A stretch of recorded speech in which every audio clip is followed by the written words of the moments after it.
महामान्यं जगद्गुरुं प्रचण्डधर्मसूर्यं तं वन्दे श्रीगुरुतारणं वन्दे श्रीगुरुतारणं वन्दे श्रीगुरुतारणं वन्दे श्रीगुरुतारणं। शुद्धात्मा देवी की देखो एक बात है मूल्य के साथ में वो धारा का भाव जागृत होता है जहाँ से श्रावक का चार का उद्गम होता है। श्रावक की एक संज्ञा है।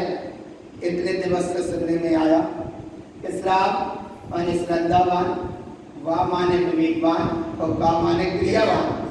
तो क्रिया किसकी सुने? बोले स्वयं की। विवेक किसका जागृत होना?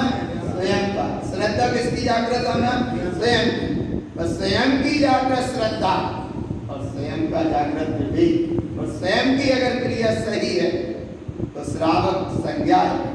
और क्रियाएं तो बहुत अच्छी करने लगे, लेकिन अगर श्रद्धा नहीं है तो, और श्रद्धा के नाम के गीत भी बहुत गालेंगे और विवेक नहीं है तो, और विवेक के पूर्वक क्रियाएं भी कई अच्छी हो जाएंगी, लेकिन कहीं क्रिया और श्रद्धा सही नहीं है।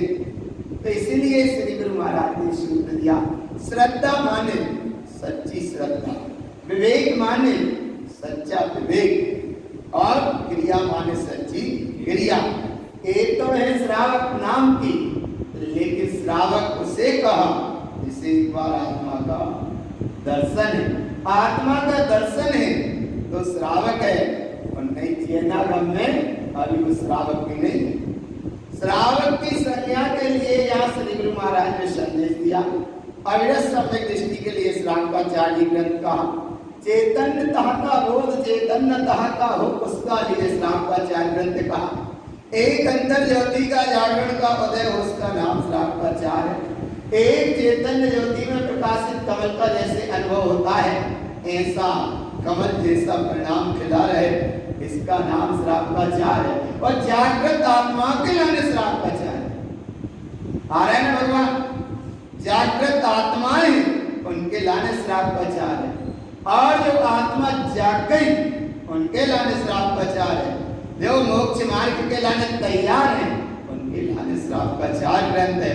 अभी तक यात्रा करते रहते हैं, भागना भागते रहते हैं, बोले श्रावक की संज्ञा प्रकट हो जाए तो कैसे प्राप्त होगी? इसलिए श्री गुरु महाराज ने सचेत किया। एक बार और हमने बताया, आज भी बता दे, बार बार बता देते हैं, कहने में वहां आता है इसलिए कह देते हैं। लेना गम में सवास श्रावकाचार्य है। कितने श्रावकाचार्य है? भूल मत जाना। कितने श्रावकाचार्य है? अगर तो समाज की तो लिस्ट मिली, और भी हमें बहुत खोज करो।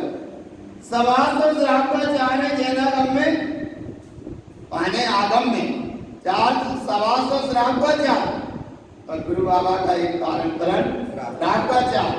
सभी इतिहास हमने देखा तो सभी श्रावकाचार्य की गणना बढ़ना केवल एक सदाचार तक चली, सम्यक के मार्ग तक चली। सम्यक के साधना को दृढ़ हो कैसा भाव जागृत हुआ। अणुव्रत महाव्रत की साधनाएं बताई, संयम की स्थितियां बताई। ठीक है, चरणानियम के अनुसार श्रावकाचार्य ग्रंथ कहा, लेकिन गुरु महाराज ने ये कहा, बोले श्रावक का ये श्रावकाचार्य उसके लिए करेंगे कि जो पहले सम्यक दृष्टि हो। और श्रावकाचार्यों में देखना ये विषय नहीं है, और इतने प्रमाण पूर्वक इसलिए कहते हैं कि हमने चिंतन किया, मनन किया, मंथन किया, बहुमान जब आया कि एक तरफ श्रावकाचार्य ग्रंथ गुरु महाराज का, वो कह रहे हैं सम्यक दृष्टि के लिए श्रावकाचार्य है, और अन्य श्रावकाचार्य में ये विषय आया कि सम्यक दर्शन हो जाए इस मनुष्य को। सम्यक दर्शन हो जाना बात अलग है, और सम्यक दर्शन होने की तरफ अलग है, और सम्यक की धारा अलग है, और सम्यक का चिंतन अलग है, सम्यक की चर्चा अलग है, सम्यक की भावना अलग है, और सम्यक की साधना अलग है। अन्य श्रावकाचार्य केवल ये भाव को जोड़े, इस भोले मनुष्य को, ये भगवान आत्मा को सम्यक दर्शन की प्राप्ति हो जाए, मोक्ष का मार्ग बन जाए, इसलिए श्रावकाचार्य ग्रंथ है। और तारण स्वामी कह रहे हैं सम्यक दर्शन हो नहीं जाए, सम्यक दृष्टि है तो श्रावकाचार्य आ रहा है, भाव पकड़ में आए और आ जाएगा पकड़ में, और अकल समझ ले, जितना पकड़ में आएगा उतना पकड़ में आ पाएगा। क्योंकि जितना पात्र होगा उतना ही पानी बन पाएगा। इसलिए श्राप का चार ये सम्यक दर्शन हो जाए नहीं, जिससे सम्यक दर्शन है मोक्षामि श्रावकाचार्यम् अविरतम सम्यक दृष्टिता। अविरत सम्यक दृष्टि श्रावक के लिए इस श्रावकाचार्य ग्रंथ कहेंगे, और सम्यक दृष्टि के लिए श्रावकाचार्य ग्रंथ कहेंगे। और जब सम्यक दृष्टि के लिए श्रावकाचार्य कहेंगे तो ज्ञान समुच्चय सार सम्यक ज्ञानी के लिए कहेंगे।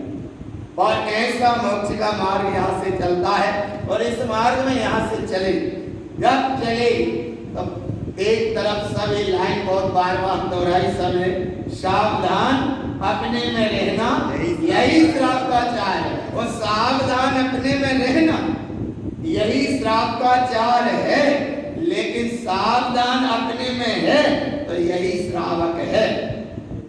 अरे नहीं आ रहा पकड़, सावधान अपने में रहना यही श्रावकाचार्य है, और सावधान अपने में है तो यही श्रावक है, और श्रावक है तो बाकी लिए श्रावक का चार है।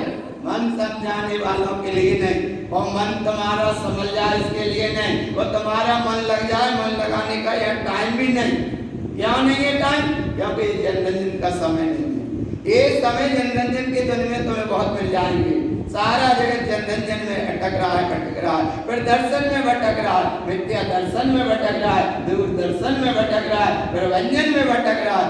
उसके लिए श्रावकाचार का समय नहीं है। ये श्रावकाचार का समय उसके लिए है कि जो श्रावक है तो अभी सम्यक्त है, और श्रावक का भाव का नाम है, उसका नाम श्रावकाचार है। तो सावधान अपने में है, इसका नाम तो है श्रावक, और सावधान अपने में होना इसका नाम श्रावकाचार्य की तैयारी। तो अब तुम सावधान अपने में हो गए। कब तक बोले? इतने दिन से इतनी गाथा सुने, और अभी तक बोले कोई का कोई विचार किया? बोले विचार किया तो अभी बहुत उदार है, विचार किया तो बहुत लाचार है, विचार किया तो बहुत अभी अहंकार का परिणाम है। और ये सारे परिणाम हट जाए, और जिस समय जिनवाणी की शरण में बैठकर एक अंतर्भाव निकले कि धन्य धन्य गुरुतार जी कारण तुमरो नाम, और धन्य धन्य गुरुतार और तुमरो सुन रहे हम श्राप का क्या नहीं पक्का कितना श्राप का जहर बन रहा है। धन्य धन्य गुरुतार तुम्हारा सुन रहे हम श्राप का चार, और कर्म का होगा अब बंटा ढाल, और आत्मा का होगा चैतन्य में विहार। और जिस समय चैतन्य में हो विहार उसका नाम है श्राप का चार। तो श्राप का चार सुनने को सब है तैयार, और मोक्ष जाने को सब है तैयार। मन समझाने का तो नहीं, मन समझाने के बाद साधन मिल जाएंगे, लेकिन जिनवाणी मन समझाने के लाने नहीं है। ये समय तुम्हारा मन समझाने के लाने नहीं है, ये समय तुम्हारा लोरी झुलाने का समय नहीं है, ये समय तुम्हारा उस चैतन्य स्वरूप में प्यार करने का समय है। चैतन्यता की बात सुन रहे, चैतन्यता का अनुभव सुन रहे, चैतन्यता की प्रतीति में तुम्हारी परिणति चल रही, उसके लिए श्राप का चार है। तो बोले अब बताओ तो कहाँ है श्राप का चार? तो श्राप का चार में 462 गाथा है। और बोले कहा है श्राप का चार? बोले श्राप का चार की ग्रंथ में अविरत सम्यक दृष्टि की साधना है। और बोले कहा है? बोले श्राप का चार में वृत्ति सम्यक दृष्टि की साधना है।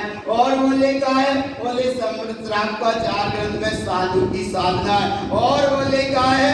बोले श्राप का चार ग्रंथ में अनंत अवस्था की प्रकटता का भाव है। और बोले कहा है इसमें? तो बोले सिद्ध स्वरूप की प्राप्ति कैसे होती है? सिद्ध हो गए। बोले और कहा है? तो बोले आपका सुनत ही हो का जब सिद्ध ही हो गए तो आपका नहीं आ रहा पकड़।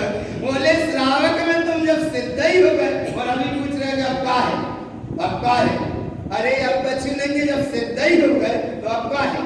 तो इसलिए भगवान आत्मा जब तक है तब तक बता सकते हो, और जब रहने वाला चला ही गया फिर क्या बताओगे? जब तक एक व्यक्ति पड़ा है खटिया पर, उसे दूध पानी पिला सकते हो, भले वो पेशेंट की अवस्था में उसे पिला रहे हो, दूध पिला रहे, पानी पिला रहे, उसकी सेवा सुश्रा कर रहे हो। जब तक वो पड़ा है, श्वास चली, आंख खुली दिख रही है, तब तक चल रहा है। और जब भगवान आत्मा शरीर छोड़ के चला गया, अब क्या पिलाओगे? दूध पिलाओ, थोड़ा सा अमृत पिलाओ, अरे भगवान थोड़ा सा जल ही पिला दो। बोले आप किसे पिलाओगे? क्यों नहीं पिलाओगे? एक पीने वाला जानने वाला चला गया। ऐसे ये भगवान आत्मा कि जब तू एक श्रावक से उठकर सिद्ध ही हो गया और सिद्ध अवस्था को पहुंच गया, और बोले और का है श्राप का चार में? बोले अब बताने वालों कछु नहीं है, जब सिद्ध ही हो गए तब का है। ऐसे ही भगवान आत्मा पकड़ में आ रहा। अब तैयारी से चलना श्राप का चार ग्रंथ में, उस गहराई से चलना श्राप का चार ग्रंथ में कि जहां अविरत साम्य दृष्टि की साधना के अंतर्गत वैरात्मादीप का एक प्रसंग चल रहा है। 50 नंबर गाथा से लेकर 117 नंबर गाथा तक प्रसंग, और वैरात्मादीप की दशा में ये सब ने पढ़ा है अच्छे से। सदैव पदेव अरे मिथ्यादेव, और वहां पढ़ा था सुगुरु कुगुरु अगुरु मिथ्यागुरु, और अभी पढ़ रहे हैं। ये पीछे पढ़ के आ गए, चार विकथाओं से हट गए, व्यसनों से हट गए, आत्म ध्यान और रौद्र ध्यान से भी हट गए। कहो तो नहीं तो आगे पाठ। हाँ, इसलिए बोले गुरुजी बहुत अच्छे पढ़ा रहे हो, ऐसा नहीं कर रही हो, पढ़े ना। बोले आत्म ध्यान रौद्र ध्यान से हटे, आत्म ध्यान से हटे, रौद्र ध्यान से हटे, विकथाओं से हटे, व्यसनों से हटे, और इसके बाद अब मद से भी हटना। कैसे हटना? मद से हटना। मद से हटना माने तो क्या करें? बिल्कुल ही दूर हो जाए। तो अबे दूर नहीं होगे तो मोक्ष मार्ग से दूर बने रहोगे। इसलिए यहाँ एक सूत्र आया था, बहुत अच्छा अनुभव का सूत्र आया था, और सब सूत्र अनुभव के सूत्र है कि भगवान जहां पर और पर्याय की ओर जरा भी तुमने झांका तो मोह ने तत्क्षण डाला तुम पर डाका। ये सूत्र सबने पढ़ा था। अब इतने अच्छे सूत्र पढ़ी, और पढ़ने के बाद भी अगर किसी को फिर भी समझ में ना आए तो दोपहर के टाइम में समझो, सवेरे के टाइम में धारा प्रवाह में क्रम चलता है, शाम के चलता है, लेकिन समझो। लेकिन ये भाव मत रखना कि भगवान कभी समझ में, इतने अच्छे से समझ में नहीं आएगी तो कितने कहाँ समझ में आएगी? कहाँ समझ में आएगी? एक अविरत साम्य दृष्टि मोक्ष मार्ग की ओर जा रही है, और वही जा रहा है जो श्रावक है। मिथ्या दृष्टि वैरात्मा नहीं, वैरात्मा का प्रसंग यहाँ बता रहे हैं। पर ये प्रसंग सब समझिए। आप सब परिणतियों को समझकर अधर्म के लक्षण में चल रहे थे, और अधर्म के लक्षण में भी चलते चलते यहाँ तक आ गए। अधर्म के लक्षण कितने थे? 5। कौन कौन से? आत्म ध्यान, रौद्र ध्यान, 4 विकथा, 7 व्यसन, 8 मत, और अब आएंगी कसाय हमारी। अभी क्या है? 7 व्यसन से निकली, फिर क्या बचा? अब बोले 8 मद। अब मद को तोड़ने के लिए तनक दम चाहिए। मद एक तरफ है मद और एक तरफ है दम। यदि हम तोड़ेंगे, हम में इतनी ऐसे है दम। भगवान ऐसे बोलते, इसलिए तनक तो बाहर जागृत करो, कच्चू मत करो, चाहिए काम करो, इतना सा काम करो, केवल वह मद उल्टो कर दो। माँ के जो दाल इस तरफ कर दो तो क्या करने तब और कछु काम इतने कर सका तो तनक यहाँ करो। क्या करने?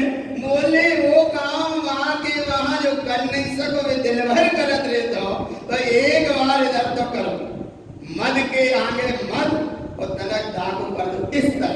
तो क्या हो गया? हम कौन में आ गए? हाँ, ऐसे आई।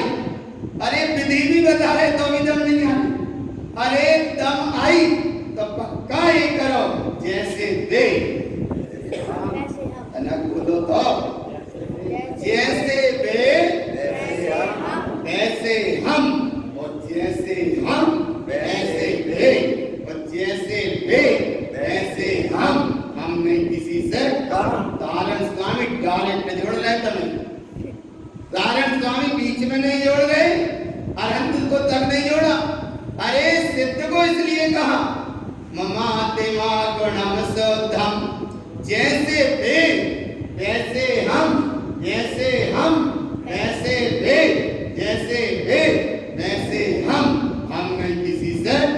हम जाएंगे मोक्ष, इतनी है हम में। संगम करे।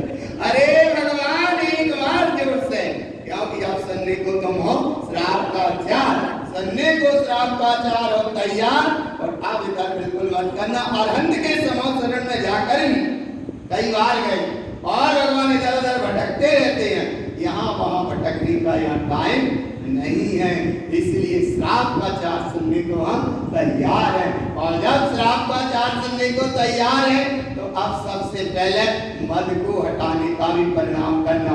मद का मतलब है 8 प्रकार के, और मद का मतलब है सीधी सी परिभाषा, घमंड करने को मद के मद माने मद है बस, मद माने मान करने को, मद माने कसाय करने को, मद माने राग करने को, मद माने देश करने को, माने राग देश कसाय करने के परिणामों की अब है दम। और गुरु महाराज कह रहे हैं तुम छोड़ो तुम हो सिद्ध के सम, तो ये हमें नहीं जा रही दम। और कसाय इतनी भरपूर रहती है कि पड़ोसी से अगर बंद भर जाए तो खैर बांधना मती और बंदी भी नहीं है कोई से, और अगर बंधी गई अनंतान बंदी तो जल्दी से गलाओ, फटाफट गलाओ, क्योंकि अब कसाय का भी स्वरूप आएगा और इसके बाद धर्म का शुभारंभ होगा। तो ये प्रसंग यहाँ चल रहा है, इसलिए सबसे पहले अभी देखते हैं 8 प्रकार के मद। मद कितने प्रकार के? 8 प्रकार के। मद कितने होते हैं? 8 प्रकार के। जल्दी जल्दी बोलो, मद कितने तरह के हैं? 8 तरह के। कितने तरह के हैं? 8। कितने करने चाहिए? 8। माने तुम सुन नहीं है, मद कितने तरह के? बोले 8 तरह के। कितने करने चाहिए? एक भी नहीं करने चाहिए। इसलिए तो कहते हैं वक्ता से श्रोता को लक्षण दीर्घ है, लेकिन कब दीर्घ है?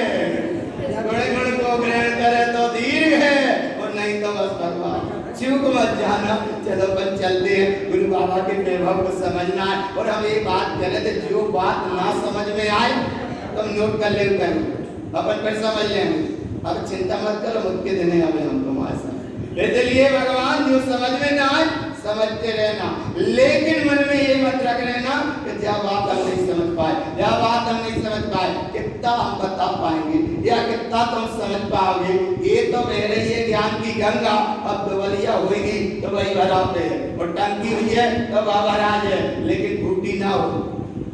दोवलिया में हो तो सावत, और टंकी भी हो तो भरा जाएगी, और नहीं तो भगवान कोरे के कोरे नहीं रहेंगे, क्योंकि सुन रहे हैं हम। मत कितने होते हैं? कितने करने चाहिए? एक भी नहीं, पक्का करना। आप देखो गुरु बाबा क्या कहते हैं, एतानि राग संबंधम, 143 नंबर का था, देखो। एतानि राग संबंध मदे अष्टमि रमते सदा, ममता में असत्य आनंदम मदे अष्टम नरय पता। कितनी सरल आता है, बताओ सही है? ज्यादा कठिन तो नहीं है। एतानि इस प्रकार के 8 तरह के मद, इन परिणामों में जो रमते हैं, जो इनमें रमते हैं, वे संसार में रहते हैं सदा, और जो रहते हैं संसार में सदा। तो एक तरफ तो उसको देखो कि जो संसार में रहते हैं सदा, क्योंकि 8 मदों में रमते हैं सदा, इसलिए वे संसार में रहते हैं सदा। इसलिए यहाँ मद अष्टम रमते सदा। और ये मद का परिणाम कहाँ से चलता है? ममता में असत्य आनंदम, क्षण नाशा विनाशी वस्तुओं में तुम कल्पना करते हो, अपनी इष्टता करते हो, ये मद का जागरण होता है। इसलिए मद अष्टम नरयम पदम, 8 प्रकार के मद का परिणाम कहाँ ले जाएगा? नरक गति में। कहाँ ले जाएगा? कहाँ जाना है? बोला जाल, बहुत सरल बात है। कहाँ जाना है? मोक्ष जाना। पाठशाला पढ़ाई बच्चों का काम, बोले पानी छान के कौन कौन पिएगा? जल्दी से हाथ उठा दे। बोले विद्यालय कौन कौन आएगा? जल्दी से हाथ उठा दे। और बोले रात्रि भजन कौन कौन नहीं करेगा? बोले नहीं करेंगे, सबने हाथ उठा दिए। और बच्चों से पूछे हमारे संग कौन कौन चलेगा?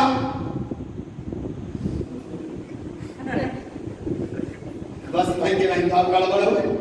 ऐसे ही तो भगवान के 8 प्रकार के मद हैं, बोले कौन कौन अच्छे मत कितने हैं? बोले 8। जल्दी से हाथ उठाइए। बोले मत के नाम कौन कौन बताएगा? बोले हम बताएंगे। सबने अपने अपने हाथ उठा लिए। और बोले ये मत किन कौन नहीं करेगा? तो बोले नहीं करेंगे। अच्छा मत कौन कौन को जोड़ेगा? बस वही भाई। इसलिए यहाँ देखना, ममता में असत्य आनंद मद अष्टम नरे हम पतम। माने मद छोड़ने का परिणाम नहीं बन पाया और नरक गति जीव जाने को, नरक गति जाने को है तैयार और मद छोड़ने को तैयार। और अभी का कहता मद छोड़ेंगे अब व्यक्ति हम में है, कौन में?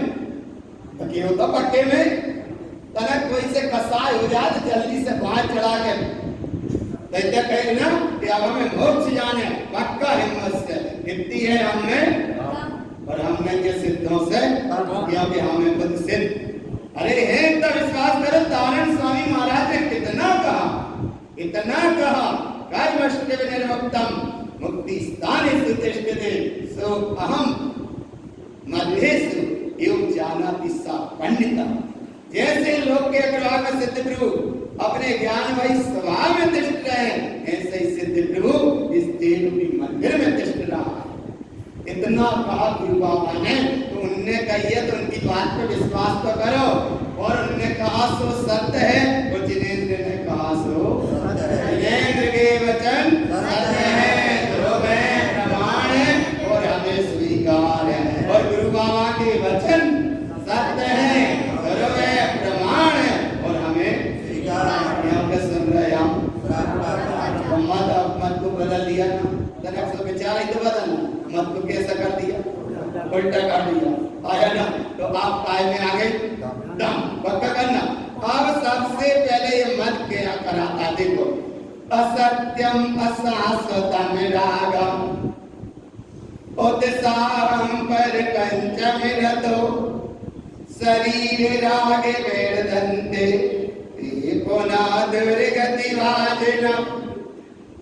कितना सरल गाथा का भाव है कि ये असत्य नाशवान क्षणभंगर वस्तुओं से राग कराता है। और देखो उत्साह मन पूर्वक कार्य करता है, शरीर से सबसे पहले राग करता है, पुनः पुनः दुर्गति का पात्र बन जाता है। ये भाव रहा। राजा वसु को 3 बार समझाया। कितनी बार समझाया? 3 बार राजा वसु को समझाया कि ये जो तुम निर्णय दे रहे ये सच्चा निर्णय नहीं। लेकिन वो अहंकार के मद के परिणाम के कारण ही कई बात कहते रहे कि जो पर्वत ने कहा वो सही, जो पर्वत ने कहा 3 घटना घटी वहां भगवान। एक बार कहा कि जो पर्वत ने कहा सो सही, सो वो आसन हल गया, जो अधर में था उसका आसन हल गया। और दूसरी बार फिर संकेत मिला, बोले ये सही नहीं, अभी भी समझ जा। तो बोले नहीं, जो पर्वत ने कहा सो सही, वो आसन गिर गया। एक बार में हला, एक बार में गिर गया, तीसरी बार में फिर संभलने का टाइम था। बोले अभी भी समझ जा, वसु बहुत दिन से हो जाएगी।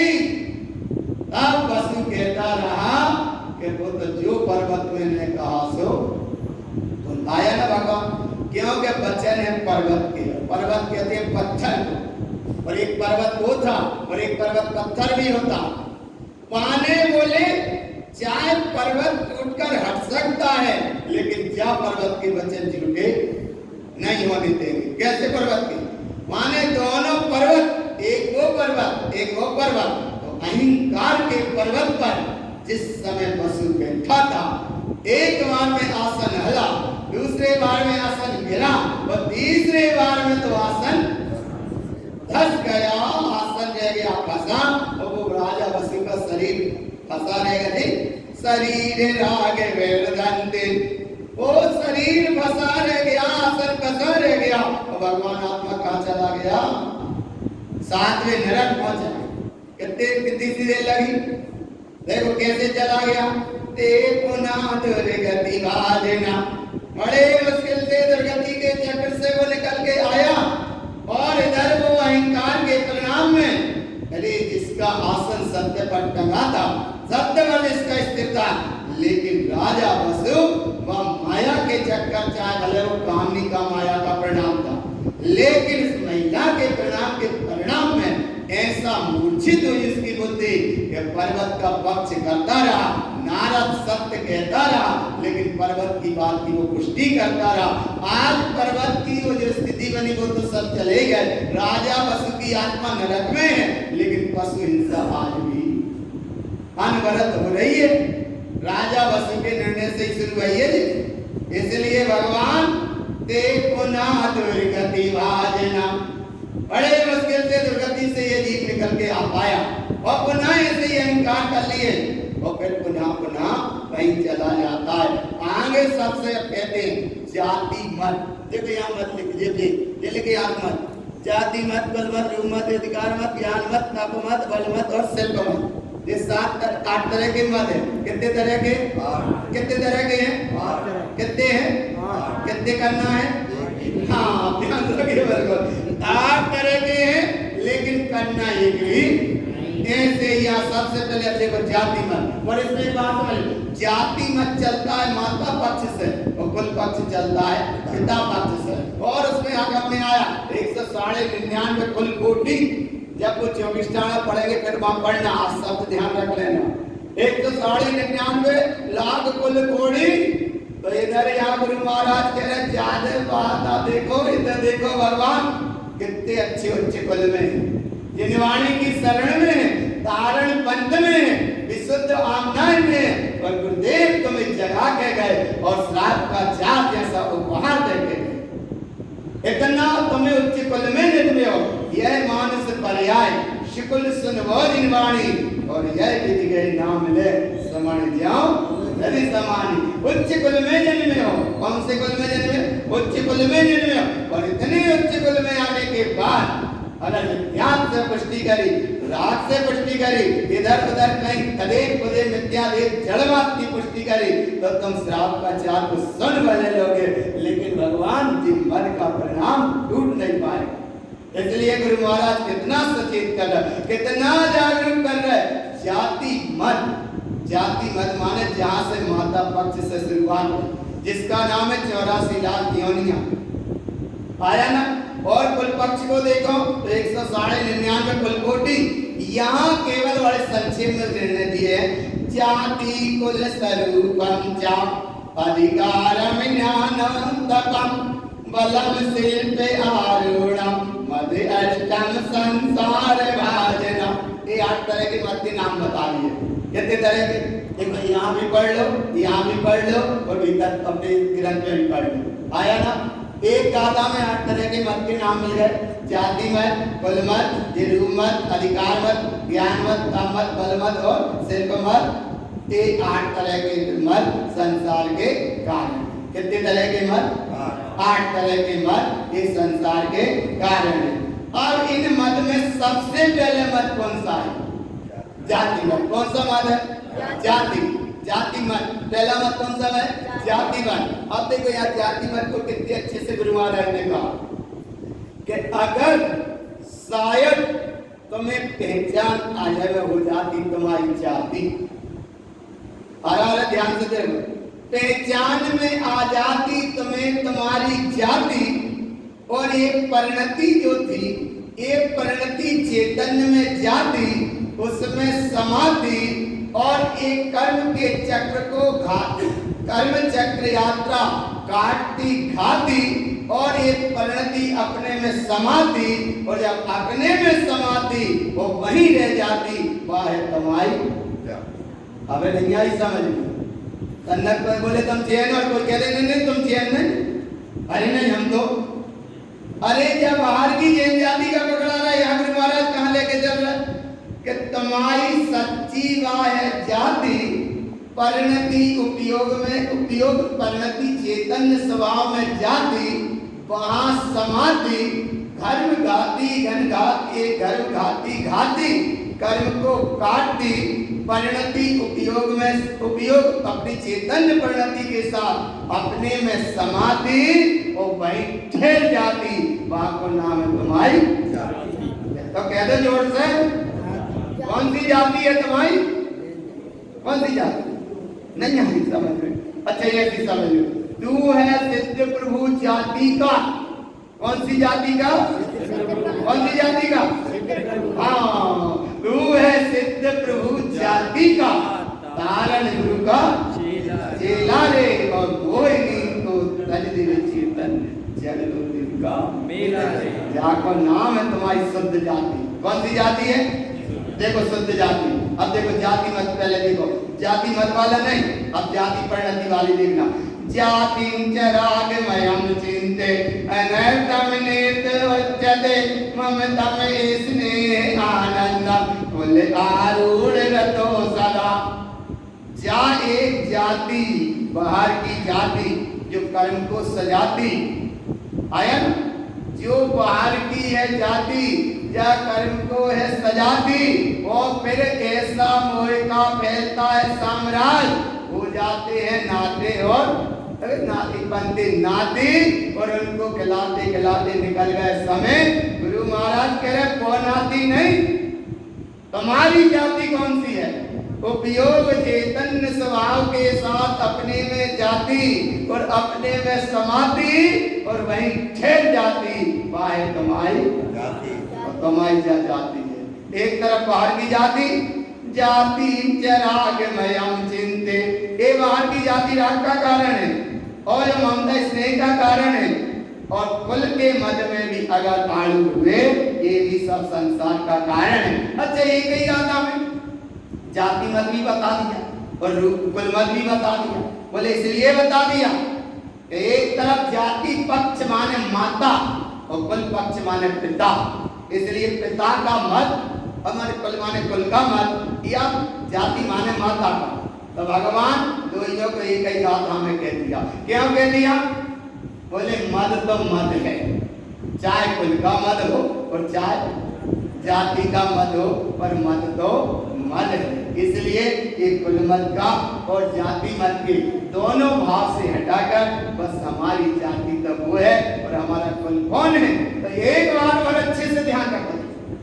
इसलिए हम बता रहे भगवान, ये लोग कह देते कहीं कहीं अटक जाते हैं भटक जाते हैं, क्या बोले हमारे यहाँ बब्बा के बब्बा से बात कुल देवी बज रही है, वाह कुल देवी तुम्हारी सिद्ध परिणति है, सिद्ध परिणति की पूजा करी, वाहे तुम्हारी कुल देवी। और बोले कुल देवता बुझ रहा है, तो वो कुल देवता नहीं, ममल स्वभाव का अनुभव करो, वो है तुम्हारा कुल देवता। ममल चैतन्य प्रभु है, वो परिपूर्ण था, परिपूर्ण है और परिपूर्ण ही अगर ममल स्वभाव का अनुभव है और बिल्कुल खाली है, उसकी करी तुमने पूजा, ये हमारा कुल देवता चैतन्य परिणति की पूजा, उसका नाम है हमारी कुल देवी। तो वहां ना कुल देवता है और ना कुल देवी है, इसलिए कुल देवता कुल देवी कहाँ है? अंतर में। तो पूजा कितने करने हैं और कहीं बाहर कर ली तो फिर नहीं सुनो श्राप का। इसलिए भगवान सारी मान्यता भ्रम भ्रांतियों से बिल्कुल हट जाओ, क्योंकि गुरु बाबा का तुम सुन रहे हो श्राप का चार, और श्राप का चार सुनने के साथ बाहर के आरूढ़ मान्यताओं में बिल्कुल ना रहो, कभी भी मान्यता करो एक ही निश्चिदातम, और निश्चिदातम देवी की जहाँ है मान्यता फिर वो नहीं होगा ममता, और जहाँ है ममता तो अब उसने अपने चैतन्य स्वभाव को नहीं जान पाया। इतना उत्कृष्ट वैभव गुरु महाराज का वास्तव में एक एक गाथा माथा में ऐसे बैठ जाए कि भगवान कहीं माथा न छपे। यहाँ को नाम है गुरु बाबा की, ये देखो वैभव इतने अच्छे से समझ रहे आ रहे हैं। भगवान चिंता मत करो, अब 5 मिनट और घड़ी तो देख ही मत, इधर देखो, तो इधर देखो, हम कहाँ जहाँ हमारा रूप मत देखो, रूप मत क्या कहता है देखो, रूपम अधिकारम दृष्टा राघवेंदी जे नरा, कितने राय इसमें, रूपम अधिकारम दृष्टा रागम वेदंती ये नरा ते अन्यान्मयं मूढ़ा संसारे दोष दारुणा। इसमें तो मत बता दिए, रूप मत और अधिकार मत। रूप कितना सुंदर है, कितना सुंदर रूप है, ये सब संसार के कारण रूप रूप एक है रूपचंद, अरे वहां सुनो, एक है रूपचंद और एक है ज्ञानचंद। ज्ञानचंद माने भीतर और रूपचंद माने बाहर। रूपचंद माने शरीर और ज्ञानचंद माने जानने वाला। तो जानने वाला श्रेष्ठ है कि जो जानने में आ रहा वो श्रेष्ठ है, जानने वाला ज्ञानचंद और जो जानने में आ रहा वो रूपचंद। तो जानने में आ रहा है वो श्रेष्ठ है कि जो जान रहा है वो श्रेष्ठ है? तो जान रहा है ज्ञानचंद और जानने में आ रहा है तो श्रेष्ठ कौन है? हाँ, तो इसका नाम देखो रूप माने ये बाहर के वैभव के संयोग जो दिख रहे हैं उन्हें महत्व मत दो, महत्व दो अपने ज्ञान स्वरूपी भगवान आत्मा को। यहाँ गुरु महाराज लेके चल रहा है, ये अधिकार के मत से हटे और एक मत हटे, रूप मत। दो मत इसमें आए, कौन कौन से? देखो जे रूप मत और अधिकार मत।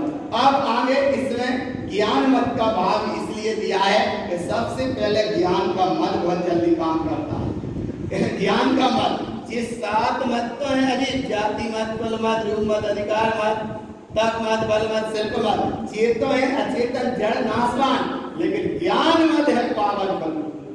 ज्ञान मत आत्मा भीतर से जुड़ा है और ज्ञान मत आता है तो ये 7 विचार संग अपने यहाँ लग जाते पीछे। बाकी इनमें 7 में कभी दम पाए में है ज्ञान मद में। तो ज्ञान ज्ञान रूप रहे तो ये मद पीछे न रखे, लेकिन ज्ञान अपनी को ज्ञान की परिणति से जुड़ा। देखो पुण्यान तप तम चा, ये देखो अब यहाँ से आगे ये तप मत, चाहे मैं बीच में ज्ञान मत आ गया तो ये आगे तप मत। देखो पुण्यानम तप तम चा गागम मृदंती ते तपा तेतानि मूढ़ सद्भाव अन्यानम तप सतम क्रिया। और तप कितने करा दिए? देखो कितने तप कराए। अनेक तप तप्तानम जन्मनम कोटि कोटि सुतम अनीय जानन्ते राग मूढ़मयम् सदा। तप भी खूब तपा दिए। और एक ज्ञान के मद ने देखो 1 2 3 4, 1 2 3 और बीच में है, बीच में ज्ञान मत। ज्ञान मत माने 7 को जो बल देता है वाक नाम है जानता तो नहीं है, लेकिन भगवान वो जानवे में ज्ञान चंद से खिसक गया और लचका गया। इतने से चक्कर पूरा माने सभी घर दुकान मकान दुनिया पूरा जो दिख रहा है वो रूपी पर्याय में उलझ जाता है, और अरूपी ज्ञान सत्ता से ज्ञान। इसलिए ये पूरा मत का भाव ज्ञान का मत, ये ज्ञान का मत, तप मत। आप देखो बल मत कैसे काम करता है। बल बल देखो बल मत आने, ये देखो बल मत, बल मत, बल कैसे काम? बल माने मान, बल माने देखो मानम राग संबंधम तप दारुणम अनंत सुदम शोध तत्तम न पश्यन्ति ममतम दुर्गति वारिणम। इतने परिणाम यहाँ तक आए। एक तप मत, एक ये बल मत और एक शिल्प मत कहते हैं। शिल्प मत उसे कहते हैं थोड़ा सा कच्ची सीख लेते, हाँ कच्ची सीख लेते, कच काम बनाना सीख ला, कच कर लो, जाको मानिक शिल्पकार जैसे ये सब मत के परिणाम है। भगवान तो मत कितने हैं? कितने करने? कब छोड़ेंगे? कब से? अच्छा आज से छोड़ेंगे कि अभी? अभी। और अभी नहीं छूटे तो फिर नहीं छूटेंगे कभी।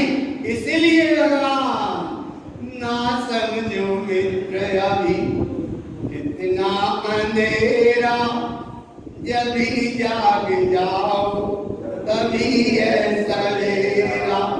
गई सो गई मत गई को बोलाओ, नया दिन हुआ है नया पग बढ़ाओ। ना सोचो मित्र अभी कितना अंधेरा, जब भी जाग जाओ। तो मत कब छोड़ेंगे? अभी। कब छोड़ेंगे? अभी।